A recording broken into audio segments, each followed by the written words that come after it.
Well, despite taking action which is only likely to inflame tensions with the West, Dmitry Medvedev says he is not seeking a new Cold War. He's been speaking to the international media, and a little earlier he gave an interview to Al Jazeera's Jonah Hull. Mr. President, thank you for joining us on Al Jazeera. The US has called the decision regrettable. Britain has categorically rejected it. NATO and the OSCE say it's against international law. So we've heard your reasons for making the decision to grant or recognize the independence of the breakaway Georgian regions. But how far, I wonder, are you prepared to go in what is likely to become a huge political international standoff on the issue? We do not want any standoff. As far as concerned how far we're prepared to go. This is about standard, although rare, international procedure of recognizing an independent state.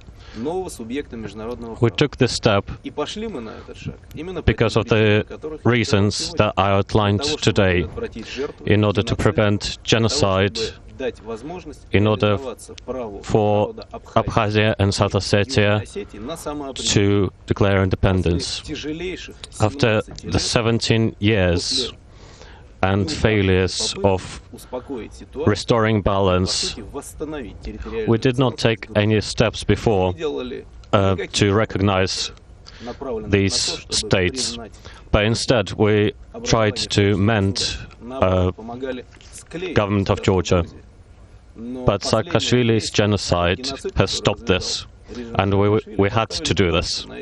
As far as the standoff is concerned, our aim is not the standoff, but help to the two peoples that decided to obtain their own states. There are those suggesting that this crisis has led to an irretrievable breakdown in relations between Russia and the West. Of course, inevitably people are using the term Cold War.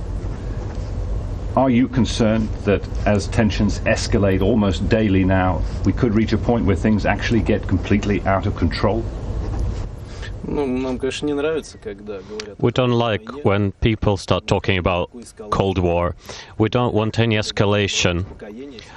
On the contrary, we would like coming down of the situation.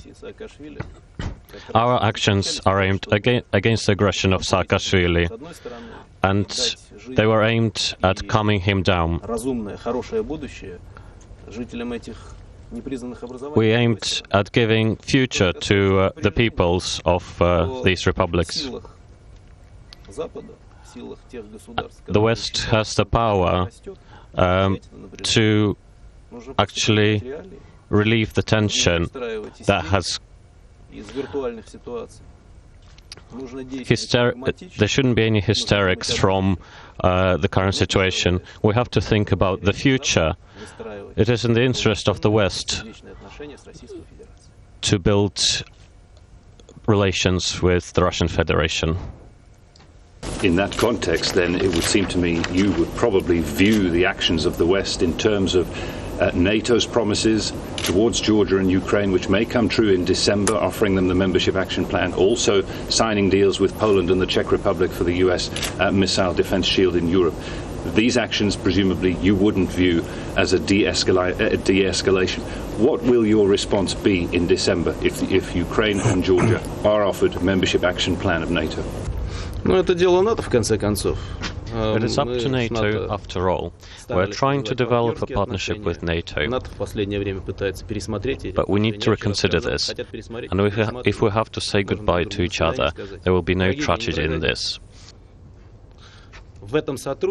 NATO is more interested in this cooperation than Russia is.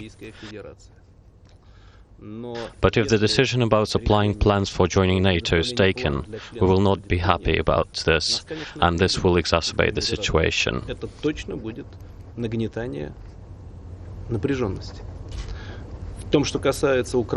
As far as Ukraine is concerned, we need to ask the citizens of Ukraine first, because they haven't had a referendum yet.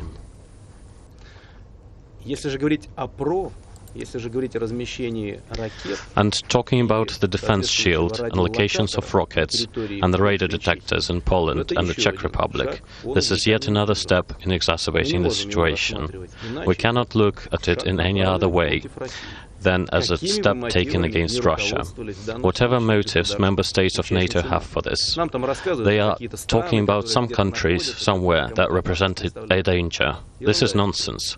These rockets are close to our borders and represent a danger to us.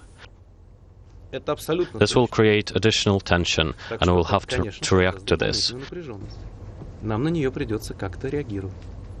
And we have to react to this in a military way. But I think NATO understands this. It is a choice of NATO. We didn't position these rockets.